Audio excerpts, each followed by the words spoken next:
The parking garage at St. Clement's Hospital smelled like exhaust and old concrete, and at 9:40 on a Tuesday night it was nearly empty. Martin Aldridge had been there for 11 hours. He hadn't planned to stay that long. He'd driven his daughter to her appointment that morning. A follow-up, she'd called it, which was her way of making it sound smaller than it was, and he'd told her he'd wait in the car. That was 6 hours ago. He'd moved from the car to the lobby at some point, and from the lobby to the third-floor waiting room, and now he was back in the garage, sitting on a concrete barrier near the stairwell, holding a paper cup of coffee that had gone cold somewhere around 7 o'clock. Martin was 61 years old. He drove a 2009 Dodge pickup with 140,000 miles on it and a crack along the bottom of the passenger side window that he'd been meaning to fix for 2 winters now. He wore a gray fleece over a flannel shirt and work boots that had seen better decades. Most people who passed him in that garage probably assumed he was a maintenance worker. He didn't correct them. He never did. He was staring at the oil stain on the cement floor when he noticed her. She was sitting against the wall near the stairwell exit, not on the bench 15 feet away, but on the floor itself, her back straight against the cinder block, knees pulled up, arms wrapped around a canvas bag that looked like it held everything she owned. She was young, late 20s, maybe 30, with dark circles under her eyes that had nothing to do with age and everything to do with time. She was watching the exit door the way people watch doors when they're not sure they're allowed to stay. Martin looked away. Then he looked back. There was a woman near her, maybe 60, in a visitor badge and a good coat, who glanced at the girl on the floor and then looked pointedly elsewhere. A man in scrubs walked past without breaking stride. 2 teenagers cut through laughing at something on a phone screen. Nobody stopped. Martin sat with his cold coffee for another 2 minutes. He had learned, over a long life, that the space between noticing something and doing something about it was where character actually lived. A lot of people noticed. That was the easy part. He stood up, walked over, and crouched down to her eye level. "You doing okay?" he said. She looked at him with the particular wariness of someone who had been disappointed by that question before. "I'm fine," she said, in a way that meant she wasn't, but also meant she was used to being fine anyway. "You waiting for someone?" She hesitated. "No." He didn't push. He sat down on the floor beside her, not too close, just near enough to talk, and set his paper cup between them like a shared table. She looked at him sideways, surprised. "My daughter's still up on 4, he said. "I ran out of things to do up there." She was quiet for a moment. Then she said, "I hope she's okay." "She will be," he said, and he meant it the way you mean things when you have decided to mean them, when the alternative is not something you're willing to consider. Her name was Nora Vance. She told him that after a few minutes, after she'd decided he wasn't a threat. She'd come to the hospital that afternoon with her roommate, who'd had a bad reaction to something and had been admitted.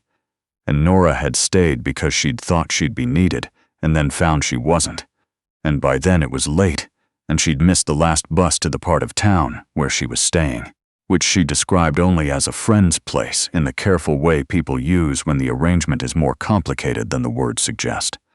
"Where's your car?" Martin asked. "I don't have one." He nodded. He didn't say anything else about it.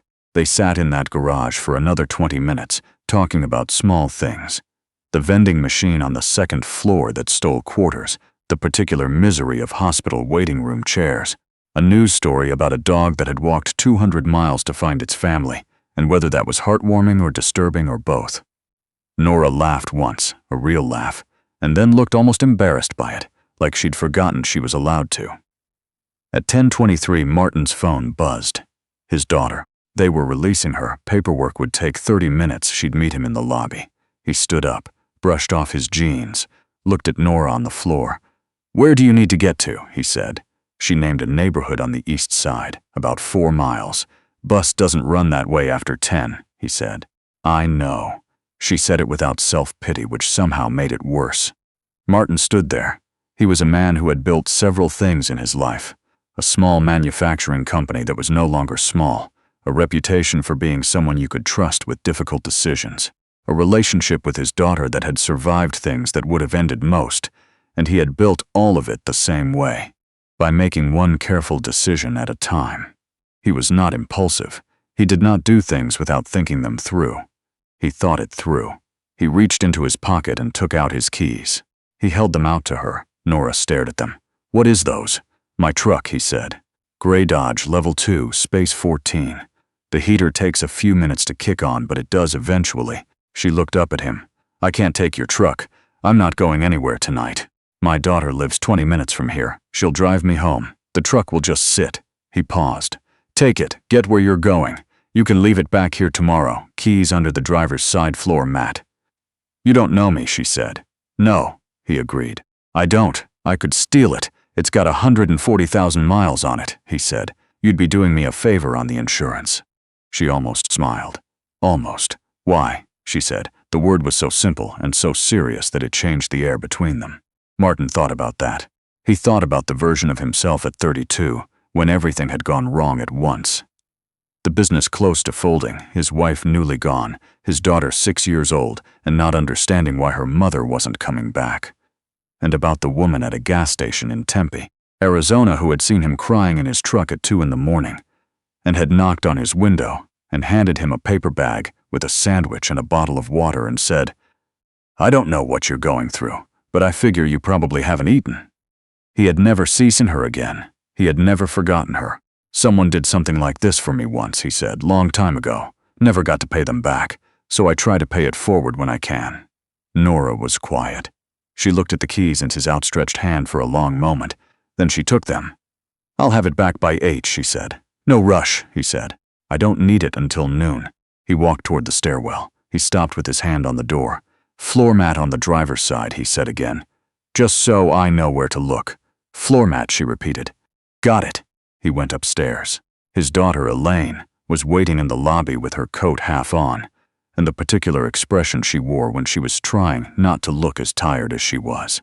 She was 34, with her mother's eyes and his stubbornness, and she had been dealing with something that neither of them named out loud anymore because naming it seemed to give it more space than it deserved.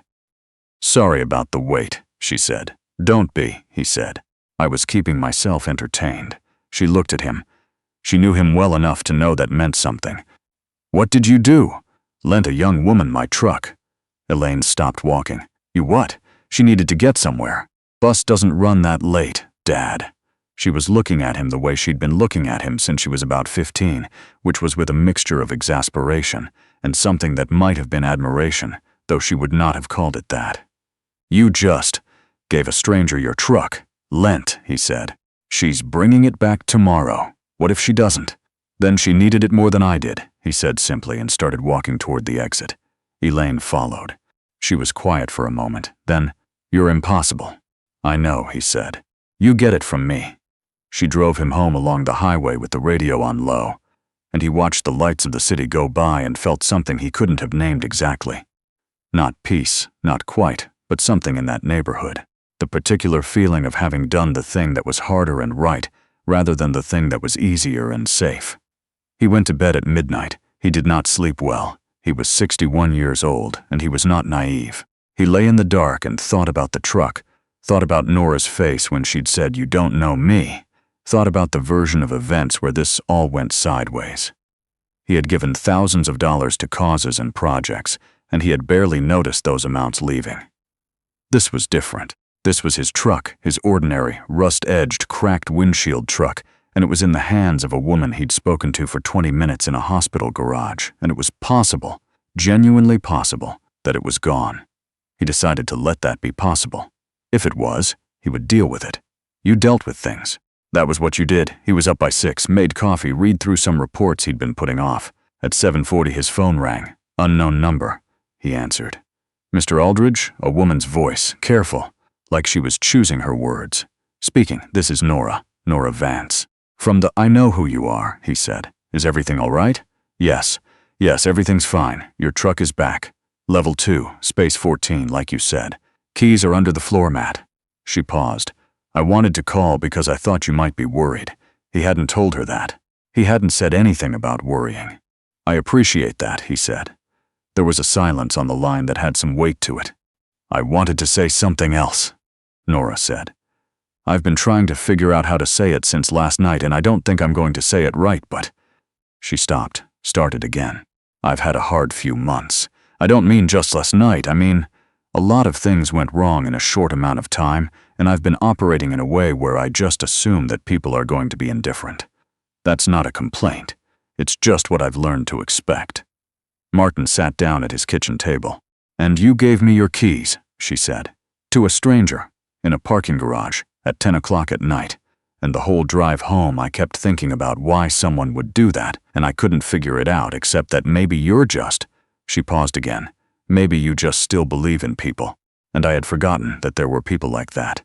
The kitchen was very quiet. "I'm going to pay you back," she said. "Not the truck, I mean I'm going to be that for someone else. Some other night. Someone's going to be sitting on a floor somewhere, and I'm going to be the one who sits down next to them. That's what I can do." Martin looked out his kitchen window at the yard that needed work and the bird feeder his daughter had given him 3 Christmases ago that he kept forgetting to fill. "That's plenty," he said. "I left something on the passenger seat," she said. "A card. You don't have to read it if you don't want to.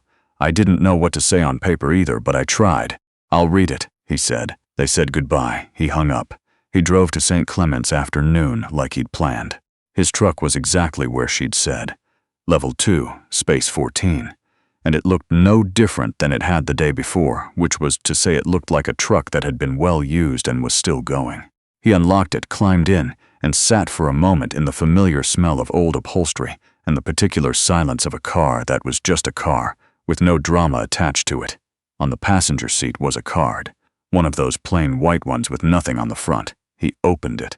The handwriting was small and slightly uneven, like someone writing quickly so they didn't lose their nerve. "I don't know what made you trust me. I'm not sure I deserved it. But I think that's the thing about trust. Maybe it isn't really about deserving. Maybe it's about deciding. You decided to believe I was a person worth believing in, and that changed something in me. I'm going to try to be that person. I hope your daughter gets better. I hope you fill up whatever it is in your life that needs filling. Thank you for sitting on the floor." Martin read it twice. He sat there in the parking garage for a few minutes, alone, a 61-year-old man in a fleece and work boots, and he was not a person given to displays of emotion. He was steady. He was practical. He had dealt with hard things by moving through them rather than stopping for them. He stopped for a moment now. He folded the card carefully and put it in the front pocket of his flannel shirt. He drove out of the garage and into the ordinary Tuesday afternoon, where the traffic was thick on Clement Street, and the gas station on the corner had raised its prices again, and a light drizzle had started the way it always did in March, without apology. He turned on the wipers. He thought about the woman at the gas station in Arizona 29 years ago, and how he had thought about her thousands of times since. On good days and bad days, on days when he was wondering if people were worth the trouble. He thought about what Nora had said. "I'm going to be that for someone else." That was how it worked, Martin thought. It wasn't a transaction. It wasn't even a relationship. It was more like a chain, not of obligation, but of attention. You paid attention to one person on one night, and they paid attention to someone else. And somewhere out in the cities, on some other night in some other parking garage or bus stop or hospital lobby, a stranger was going to sit down on the floor next to someone who needed them, and neither of them would know that it had started here. He merged onto the highway. He had a meeting at 3, reports to review. His daughter was calling him for dinner on Friday. There was a bird feeder that needed filling. He was a man who had learned, over 61 years, that the ordinary things were not ordinary at all.